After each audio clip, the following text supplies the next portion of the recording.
एक श्री अखिलेश यादव, माननीय श्री अखिलेश यादव, माननीय नेता प्रतिपक्ष, प्लीज। अध्यक्ष महोदय, माननीय सदस्य लालजी वर्मा जी ने बहुत महत्वपूर्ण विषय उठाया है और ये महत्वपूर्ण इसलिए बन जाता है कि सामान्य बीमारियों का भी इलाज अस्पतालों में नहीं है और जिस तरह की सूचनाएं हर दिन मिलती हैं और अस्पतालों की जो तस्वीरें देखने को अखबार में मिलती हैं, बड़ा दुख होता है कि जो सरकार ये दावा करती हो कि डबल इंजन की सरकार है और सब व्यवस्थाएं पहले से बेहतर हो गई हैं और केवल लखनऊ नहीं, दिल्ली और बड़े बड़े महानगरों में भी ये बड़े बड़े प्रचार के होर्डिंग लगे हैं कि इतने हमने मेडिकल कॉलेज बना दिए हैं। अगर सूचनाएं जो मिल रही हैं और डेंगू जैसी बीमारी का जो सरकार इलाज ना करा पा रही हो, वो सपना देख रही है $1 ट्रिलियन इकोनॉमी का, और डेंगू सामान्य बीमारी है कि ऐसी है बीमारी जिसका इलाज नहीं है, ये तो सरकार बताएगी। लेकिन जो सूचनाएं आई हैं, क्या दुख नहीं होता कि आपकी पार्टी के नेता, पूर्व सांसद, उनके बेटे को हॉस्पिटल में एडमिशन ही नहीं हुआ, वो एक अस्पताल से दूसरे अस्पताल और दूसरे अस्पताल के बाद सबसे प्रीमियर हॉस्पिटल या सबसे प्रेस्टिजियस इंस्टीट्यूशन में गए और स्ट्रेचर पे पड़ा रहा उनका बेटा, उसकी जान चली गई। अध्यक्ष महोदय, सरकार ने क्या किया? सरकार अगर जिम्मेदारी समझती तो क्या माननीय सदस्यों की कमेटी नहीं बन सकती थी? जो यहां माननीय सदस्य जीते हुए लोग हैं, ये जो सदन में बैठे, क्या इनकी कमेटी बनकर के नहीं देख सकती थी? यही नहीं, एम्बुलेंस का इंतजार करिए। आप एम्बुलेंस बुलाना चाहते हैं, एम्बुलेंस नहीं आएगी आपके पास। कहो एम्बुलेंस में जान चली जाए। और अगर अस्पताल पहुंच गए तो स्टेशन नहीं है, लोग अपने कंधों में, गोदी में रख करके या दो परिवार के 2 सदस्य लेकर के जा रहे हैं, यह स्थिति है। और अस्पताल में बेड नहीं, 2-2 भर्ती थे जिस समय डेंगू अपने पीक पे, जब डेंगू था तो अस्पतालों में एक बेड पर 2-2 मरीज थे, राजधानी में थे। और अगर राजधानी में यह स्थिति है तो दूसरी जगह क्या स्थिति होगी प्रदेश के किस दूसरे कोने में? जो कहां घूमे, कहां जाए मरीज? सरकार बताए कि अगर डेंगू है तो सरकारी अस्पताल में इलाज क्यों नहीं मिला, और सरकारी अस्पताल से अगर वो प्राइवेट हॉस्पिटल में चला गया तो अनाप शनाप पैसे लेना, कोविड में दवा दे देना, उसका लाखों खर्च करा देना, उसके बाद भी नहीं जान बच रही है। और ये केवल एक जगह की सूचना नहीं है, पूरे प्रदेश में माननीय सदस्य यहां बैठे होंगे, उनके पास सूचियां हैं उनके क्षेत्रों की कि किन लोगों की डेंगू बीमारी से जान गई है। अभी माननीय सदस्य ने ठीक कहा कि जिसकी जान गई है लापरवाही की वजह से, यह अस्पताल पहुंच गया, इलाज नहीं मिला, कम से कम सरकार आ गया उनके परिवार की मदद करे, 10 लाख रुपए दे। आपको बहुत चिंता हो जाती है अगर कोई बात कह दी जाती है आपको। आप इतने वर्षों से मंत्री हैं, कोई अस्पताल नहीं छोड़ा जाना गए हों, हर जगह छापा मारेंगे जाकर के। मुझे याद है मैंने पिछले सदन में भी कहा था, जहां सूचना दे दी कि यह स्थिति है सीएससी की, 2 घंटे में सफाई करा दी। हम ही अगर सूचना दें, हमारी जिम्मेदारी बनती है सूचना देने की, लेकिन आप क्या कर रहे हैं? छापा मार करके आप जाकर के क्या कर रहे हैं? किस अस्पताल में पर्याप्त इलाज मिल रहा है? और राजधानी में सबसे ज्यादा लोग आ रहे हैं और महानगरों में सबसे ज्यादा लोग आ रहे हैं, क्योंकि पूरी स्वास्थ्य व्यवस्था छोटे जिलों में खत्म हो गई है। आप यहां का पीजीआई उठा लीजिए, आप लोहिया इंस्टीट्यूट उठा लीजिए, बलरामपुर हॉस्पिटल उठा लीजिए, सिविल हॉस्पिटल उठा लीजिए, और इसके साथ साथ जो प्राइवेट संस्थान है, जब सरकारी अस्पताल में इलाज नहीं है तो मजबूरी में गरीब प्राइवेट में जा रहा है, और प्राइवेट में जाकर के उसके साथ लूट हो रही है। इतनी लूट स्वास्थ्य विभाग के नाकामी की वजह से कभी गरीबों की नहीं हुई जो इस सरकार में हो रही है। चलिए, होगी बात। आ गया विषय, सूची तो पढ़ लेने दीजिए अध्यक्ष महोदय। तो दे दीजिए। कोई अस्पताल बचा हो जहां जाने न जा गई हो। मैं जानता हूं जब स्वास्थ्य मंत्री जी खड़े होंगे तो क्या बोलेंगे, क्योंकि आपने अपना दिखा दिया। अभी बिजली मंत्री जी से सवाल था, आप बिजली मंत्री को भूल करके आप अपने स्वास्थ्य की बात करते, लेकिन बिजली मंत्री जी के बारे में बोल रहे थे आप। ये लंबी सूची है। मैं तो माननीय सदस्यों से कहूंगा कि अपनी अपनी सूची मुझे दें, जिससे हम आपके माध्यम से सरकार तक पहुंचा दें जिन लोगों की जान गई है। इसका संज्ञान ले लेंगे, प्लेटलेट्स का संज्ञान ले लेंगे। माननीय अध्यक्ष जी, डेंगू एक गंभीर बीमारी है। स्वास्थ्य महकमा अपनी जिम्मेदारी समझते हुए हमारी सरकार उत्तर प्रदेश के प्रत्येक नागरिक को बीमारी की हालत में उच्च कोटि की चिकित्सा व्यवस्था उपलब्ध करा रही है। माननीय नेता प्रतिपक्ष ने जो सब्जेक्ट उठाया है, सभी पूरा प्रदेश देख रहा है, लाइव प्रसारण चल रहा है। 2017 से पहले अस्पतालों की क्या हालत थी और आज क्या हालत है, तुलनात्मक अध्ययन आप सबको करना चाहिए। अब दूसरा विषय,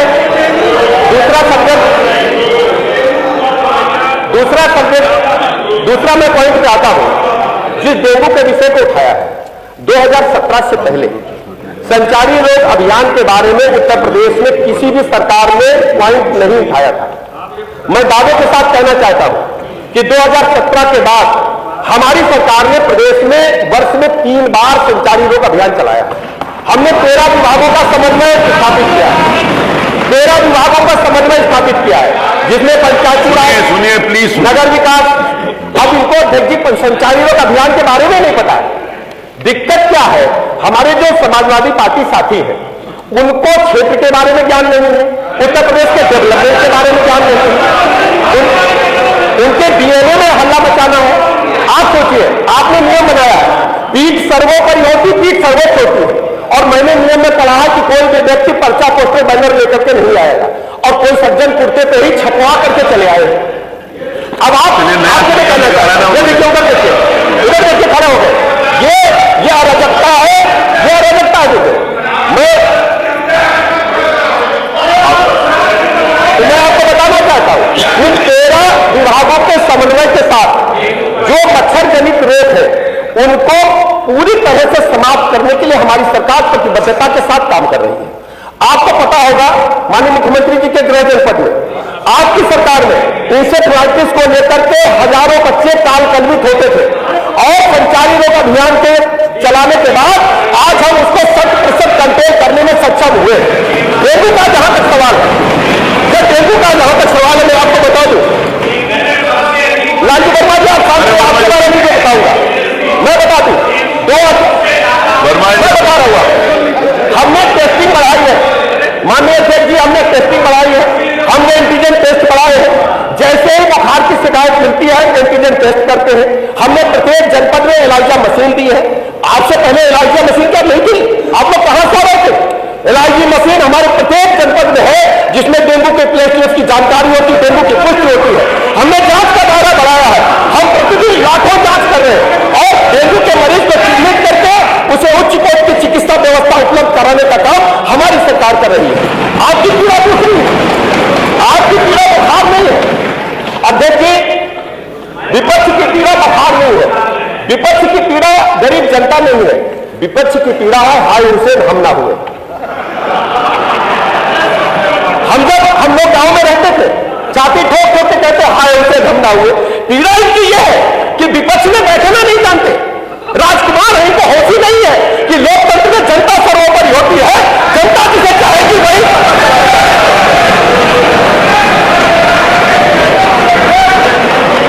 हम कहना चाहते हैं, हमारी सरकार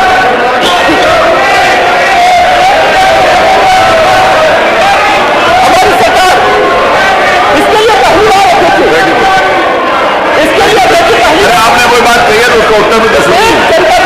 12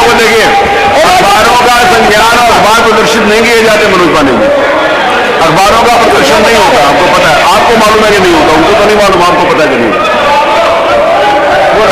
बैठिए, नहीं बैठिए, प्लीज बैठिए, नो नहीं नहीं बैठिए, नहीं भाषा अब कोई बात कही गई है, बहुत प्रभावी ढंग से बात कही गई, आलोचनात्मक तरीके से विपक्ष की, उसका उत्तर सुनने के लिए तैयार है।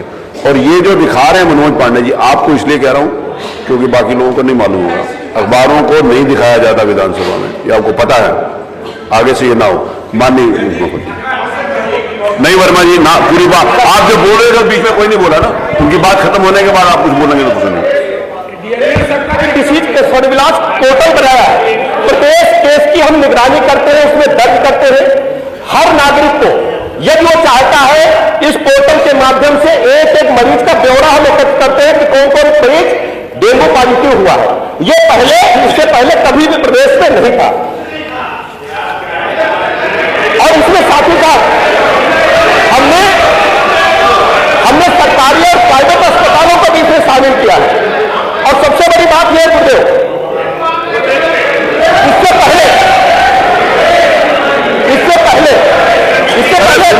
सुनिए प्लीज, इससे पहले देखिए क्या हो रहा है। अरे प्लीज, इससे पहले देखिए तक किसी भी जनपद में ब्लड सेपरेशन यूनिट केवल बड़े जनपदों में थी। हमने 54 ब्लड सेपरेशन यूनिट लगभग सभी जनपदों में उपलब्ध कराने का काम किया है, जिससे ये तो हम अलग कर सके। इसके अलावा अध्यक्ष जी, मैं नेता प्रतिपक्ष से पूछना चाहता हूं, डायलिसिस पहले केवल बड़े जनपदों में होती थी, आज हम 75 के 75 जनपदों में 10-10 डायलिसिस के चलाने का काम कर रहे हैं।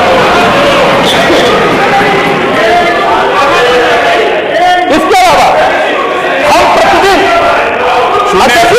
अरे सुनो तो, प्रतिदिन रविदास मल्होत्रा सुनो, प्रतिदिन 3-4 अस्पतालों का स्वयं निरीक्षण करता हूं।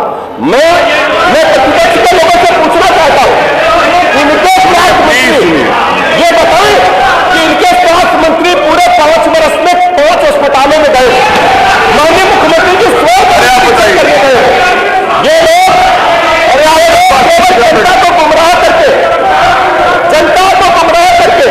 गुंडे और अराजकता के नाम पर लाठी और बंदूक के बल पर शासन चलाते थे। आज हम कह सकते हैं कि प्रदेश में कानून का राज स्थापित है। अस्पतालों में जाकर के प्राइवेट चिकित्सकों से बड़े बड़े अस्पतालों में जाकर के समाजवादी पार्टी के लोग चौथ वसूलने का काम करते थे। आज भी करना चाहते हैं और हम बिल्कुल नहीं करने देंगे, हम बिल्कुल नहीं करने देंगे। ये समाजवादी पार्टी के लोग जैसा हम संरक्षण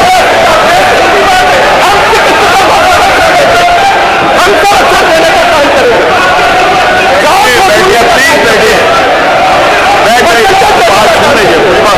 आपको अवसर नहीं बोलिए, आपको मौका देंगे बोलिए, सब लोग मत बोलिए, बैठिए बैठिए बैठिए। ये श्रीमान अतुल प्रधान, कोई भी माननीय सदस्य मेरी बात सुन लीजिए, मैं आपको बाहर निकाल दूंगा अगर आप बोलेंगे। माननीय अध्यक्ष जी, कोई भी बात कहनी है तो मेरे को कहिए, आप डायरेक्ट कोई बात नहीं कहेंगे। माननीय अध्यक्ष जी, नहीं, वो मंत्री जी खड़े हैं, उनके उत्तर के बाद मैं आपको अवसर दूंगा, उसके बाद मैं वर्मा जी को अवसर दूंगा। बैठ जाइए, बैठ जाइए, ऐसे नहीं, आपको पता होना चाहिए विधान नहीं, ये मैं आपको अलाउ नहीं कर रहा हूं, आपकी अभद्रता बहुत हो चुकी है। माननीय अध्यक्ष के लिमिट क्रॉस कर रहे हैं। आप मत बोलिए अध्यक्ष जी, बहुत आप प्लीज बताएं। अध्यक्ष जी, बहुत सेंसिटिव बात है कि डेंगू को लेकर के हम लोग चर्चा कर रहे हैं, व्यापार के बारे में बात ना करें। अगर आपके सरकारी अस्पताल अध्यक्ष महोदय नहीं दे पा रहे इलाज, इसका मतलब आप व्यापार करा रहे हैं, गरीबों के साथ व्यापार हो रहा है। और अगर ये सरकार ये कहती है कि सरकारी, तो ये बताए कि प्राइवेट हॉस्पिटल में इलाज ज्यादा हुआ कि सरकारी अस्पताल में इलाज ज्यादा हुआ। और डेंगू को लेकर के लाखों रुपए खर्च हुए गरीबों के, क्या लाखों रुपए में नहीं इलाज हुआ? सवाल केवल डेंगू का है कि लाखों रुपए क्या खर्च करने के बाद भी इलाज नहीं हो पाया, जान नहीं बचा पाए, क्या ये परिस्थितियां नहीं है क्या? ठीक है, माननीय मुख्यमंत्री जी, अध्यक्ष जी,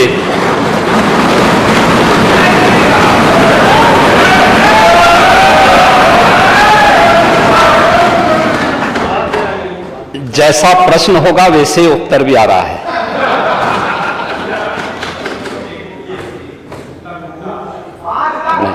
शांति सुनो। प्रश्न ही उल्टा था, तो उस उल्टे प्रश्न को सही करने का प्रयास हुआ है। और अभी तो आपने आधा ही उत्तर सुना है। पूरा सुनेंगे तो संभवतः पिछला इतिहास याद आने लग जाएगा। महोदय, माननीय सदस्य ने बहुत महत्वपूर्ण मुद्दे की ओर ध्यान आकर्षित किया है और सरकार इसको लेकर के पहले से ही अवेयर थी। अंतर विभागीय समन्वय से संचारी रोग नियंत्रण के लिए, आपने केवल डेंगू की बात की है, जब वेक्टर बॉर्न डिजीज की हम बात करते हैं तो केवल डेंगू उसमें नहीं आता है। वर्मा जी, आप तो चिकित्सा शिक्षा के मंत्री रहे हैं ना, तो केवल डेंगू नहीं आता उसमें, मलेरिया भी है, चिकनगुनिया भी है, कालाजार भी है। इन सभी से संबंधित वेक्टर बॉर्न डिजीज हो या फिर वाटर बॉर्न, जल जनित हो या फिर विषाणु जनित कोई भी बीमारी हो, इनके उपचार के लिए सरकार के स्तर पर एक समन्वित प्रयास किया गया है। और उस समन्वित प्रयास को ही हम लोगों ने संचारी रोग नियंत्रण का एक विशेष अभियान, वर्ष में 3 बार चलता है ये कार्यक्रम, जिसमें पहले 15 दिन संचारी रोग के लिए अवेयरनेस के साथ साथ अंतर विभागीय समन्वय से स्वास्थ्य विभाग नोडल विभाग होने के नाते सभी अन्य विभागों के साथ समन्वय के माध्यम से इन कार्यक्रमों को नियंत्रित करता है।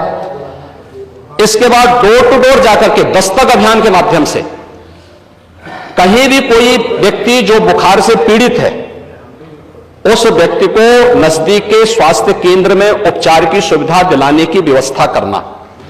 उत्तर प्रदेश 25 करोड़ की आबादी का राज्य है और स्वाभाविक रूप से अलग अलग क्लाइमेटिक जोन होने के नाते अलग अलग क्षेत्र में अलग अलग प्रकार की बीमारियां देखने को मिलती हैं। जैसे आप ईस्टर्न यूपी से चलकर के नेपाल के तराई से लेकर के सहारनपुर तक देखेंगे तो इंसेफ्लाइटिस से पूरा क्षेत्र प्रभावित था। अगर आप बरेली और बदायूं और उसके आसपास के क्षेत्र को देखेंगे तो यह क्षेत्र मलेरिया से ज्यादा संक्रमित रहता था। वाराणसी से लेकर के प्रयागराज, लखनऊ, कानपुर होते हुए अगर आप फिरोजाबाद, आगरा तक पहुंचेंगे तो यह पूरा क्षेत्र डेंगू से प्रभावित है। अगर बुंदेलखंड क्षेत्र में अगर आप देखेंगे तो यह क्षेत्र चिकनगुनिया से प्रभावित है। बिहार से सटे हुए जो हमारी सीमाएं हैं वहां पे हम देखेंगे तो कालाजार इन क्षेत्रों में ज्यादा प्रभावी रूप में देखने को मिलता था। और सरकार के द्वारा जो समन्वित प्रयास किया गया है, आपने केवल डेंगू की चर्चा की, बीमारी डेंगू पूरी तरह नियंत्रण में है और सरकार के द्वारा समय पर उठाए गए कदमों का परिणाम था। एक प्रकार का फ्लू हो गया है, फ्लू है, आता है, इसका एक अपना एक साइकिल इसका होता है। लेकिन मुझे आश्चर्य होता है कि जो सदस्य यहां पे प्रश्न उठा रहे थे, एक बहुत सीनियर सदस्य हैं, वो तो जब चिल्ला रहे थे तो मुझे उनके स्वास्थ्य की भी चिंता हो रही थी, रविदास मल्होत्रा जी की। उसको आपने जो बात कही है वह ब्लड ट्रिप नहीं था, उसको प्लेटलेट्स कहते हैं, ठीक है ना, प्लेटलेट्स कहते हैं। और वह पर्याप्त मात्रा में हर जनपद में आज के दिन पे उपलब्ध है। ब्लड सेपरेटर यूनिट, पहले होता क्या था कि हम होल ब्लड चढ़ाते थे। हर एक पेशेंट पे होल ब्लड की आवश्यकता नहीं, खासतौर पर वायरल जनित जो बीमारियां होती हैं जिसमें डेंगू है या बहुत सारे ऐसे वायरस आते हैं जो प्लेटलेट्स काउंट को कम करती हैं। उन स्थितियों में प्लेटलेट्स की अतिरिक्त आपूर्ति के लिए उस व्यक्ति को उसको बाहर से चढ़ानी पड़ती है। इसके लिए हर जनपद में ब्लड सेपरेटर यूनिट दी जा चुकी है, वे काम करनी शुरू की है। वहां पे हर जगह सरकार के स्तर पर बेहतर प्रयास हुआ है। और जहां तक नेता प्रतिपक्ष के द्वारा यह कहा जाना कि साहब प्राइवेट हॉस्पिटल में, याद रखना डबल इंजन की सरकार है, ये केवल बोलती नहीं करके दिखाती भी है। प्रदेश के अंदर 10 करोड़ लोगों को आयुष्मान भारत और मुख्यमंत्री जन आरोग्य योजना के अंतर्गत 5 लाख रुपए सालाना स्वास्थ्य बीमा का कवर भी ये सरकार उपलब्ध करा रही है। और किसी भी पैनल्ड हॉस्पिटल में, वह सरकारी हो, सरकारी में सारी सुविधाएं फ्री में है, लेकिन किसी भी प्राइवेट हॉस्पिटल में जाता है तो वहां वे सुविधाएं मिल रही हैं। और ये पूरा सदन गवाह है कि हर माननीय सदस्य को इस सदन के द्वारा अपनी निधि से ही 25 लाख रुपए सालाना देने का अधिकार दिया गया है। और यही नहीं, मुख्यमंत्री राहत कोष से हम चेहरा देख करके पैसा नहीं देते हैं। कोई भी व्यक्ति जो भी आवेदन करता है, कोई भी पीड़ित हो, उसकी जाति, उसका मत, उसका मजहब नहीं देखा जाता है, बल्कि वह पीड़ित राज्य का नागरिक है। उसको प्रदेश में, देश में या दुनिया में जहां कहीं अच्छी स्वास्थ्य की सुविधा मिलती है, और सुविधा के लिए मुख्यमंत्री राहत कोष से भी हम पैसा देने में कोई कोताही, तमाम मान्य सदस्य विपक्ष में बैठे हुए हैं, वो हर व्यक्ति इस बात को कह सकता है। उनके प्रस्ताव आते हैं बिना किसी भेदभाव के, हमने उसके लिए भी धनराशि उपलब्ध कराई है। आयुष्मान भारत और मुख्यमंत्री जन आरोग्य योजना भी है। हम आभारी आदरणीय प्रधानमंत्री जी के, जिन्होंने आयुष्मान भारत जैसी योजना दी, जिसमें हर गरीब से गरीब व्यक्ति भी आज अपना उपचार किसी भी अच्छे कॉर्पोरेट हॉस्पिटल में भी करा सकता है, और देश में भी करा सकता है, दुनिया में भी कहीं करा सकता है। हर वर्ष की सुविधा उसको मिली है। मुख्यमंत्री जन आरोग्य योजना की सुविधा भी उसे दी गई है। इसके अलावा माननीय विधायकों को भी 25 लाख रुपए तक खर्च करने का अधिकार दिया गया है। और इसके साथ ही मुख्यमंत्री राहत कोष भी उसके लिए उपलब्ध है। इसलिए समस्या केवल इस बात की नहीं कि हम समस्या के समाधान की ओर जाएं, समस्या केवल हर मुद्दे का राजनीतिकरण करके समाज में अव्यवस्था पैदा करना, लोगों में असंतोष पैदा करने का जो कुत्सित प्रयास किया जाता है, वो तो कोरोना कालखंड में भी लोगों ने देख लिया था, जब आप लोग बहका रहे थे लोगों को कि वैक्सीन मत लगाना, ये मोदी वैक्सीन है, और लोगों को गुमराह कर रहे थे। परिणाम क्या है? मोदी जी के शासनकाल में, उनके मार्गदर्शन में हमारे वैज्ञानिकों के द्वारा बनाई गई दोनों वैक्सीन दुनिया की सबसे प्रभावी वैक्सीन है। दुनिया के अंदर तमाम देशों में कोरोना महामारी के मामले बढ़ते हुए दिखाई दे रहे हैं। भारत में कोरोना कंट्रोल है और उत्तर प्रदेश में भी पूरी तरह नियंत्रण में है, कहीं कोई समस्या नहीं है। सरकार आपके द्वारा उठाए गए मुद्दों पर पूरी तरह सतर्क है, और अब तो इसके मामले वैसे भी समाप्ति की ओर है। बरसात के समय जल जमाव वाले क्षेत्रों में, अन्य क्षेत्रों में इस प्रकार की बातें देखने को मिलती हैं। और ये केवल डेंगू के मामले नहीं होते, इंसेफ्लाइटिस के भी मामले होते हैं, मलेरिया भी होता है, कालाजार भी होता है, चिकनगुनिया भी होता है। तो आपकी जानकारी के लिए, हो सकता है कि काफी दिन हो गए मंत्री पद से हटे हुए, तो आप भूल गए होंगे, तो आपके संज्ञान में लाने के लिए हमने दिया था। इधर रहते तो हो सकता है कि कुछ लॉलीपॉप मिल भी जाता, लेकिन वहां रहकर के वो कभी नहीं मिल रहा। मैंने माननीय नेता प्रतिपक्ष को सुना, माननीय राजीव वर्मा जी को सुना, माननीय मंत्री जी को सुना। ये नियम 56 के अंतर्गत नहीं है। अध्यक्ष महोदय, अध्यक्ष महोदय, माननीय नेता सदन की मैंने बात सुनी, और वो लगा कि थोड़ी देर के लिए लगा कि वो MBBS डिग्री हासिल किए हुए हैं, डॉक्टर लगे। वेक्टर बॉर्न डिजीजेस के बारे में उन्होंने चर्चा की। मैं केवल 2 घटनाएं बताना चाहता हूं राजधानी लखनऊ की, और इनकी सरकार की नाकामी, इनके हॉस्पिटल्स की व्यवस्था, डॉक्टर्स का इंतजाम। एक पूर्व सांसद, वो बता चुके, वो भी भारतीय जनता पार्टी के, बोल चुके, भारतीय जनता पार्टी पूरी, तो भारतीय जनता पार्टी के, वो हमारे दल के नहीं, पूर्व सांसद भारतीय जनता पार्टी के, वो अपने बेटे को लेकर के आते हैं। उनके बेटे को ये जानकारी मिलती है कि इसका इलाज अगर जल्दी नहीं हुआ तो जान नहीं बचेगी। वो एक अस्पताल से दूसरे अस्पताल भागे और इलाज के लिए वो एडमिट नहीं करा पाए, और उनके बच्चे की जान चली गई। इसका जवाब क्या है डबल इंजन की सरकार के पास? दूसरा, PGI से लोहिया संस्थान KGMU 9 घंटे एम्बुलेंस में बच्चा बना रहा, 9 घंटे, और उसकी जान नहीं बची। उसके ये डबल इंजन की सरकार, उसके ये उसका सरकारी संस्थाओं को इसलिए नहीं मजबूत कर रहे हैं क्योंकि ये प्राइवेट संस्थाओं को बढ़ावा देना चाहते उसको हैं। अग्र- आज पूरे उत्तर प्रदेश में सरकारी संस्थाओं में गरीब का इलाज नहीं है। अगर ये सरकार बताए, इतने दावे कर रही है सरकार, ये सरकार बताए कि एक जिला अस्पताल बनाया हो जहां पर गरीब का इलाज हो रहा हो, एक जिला अस्पताल, ठीक, चलिए एक जिला अस्पताल अब जहां गरीब को पर्याप्त इलाज मिल जा रहा हो, वो बनाया इस सरकार ने, तो हमें बताया अभी। जिला अस्पताल एक ही होता है। अगली सूचना माननीय मनोज कुमार पांडे, श्री पंकज बली के ओम प्रकाश सिंह जी, प्रदेश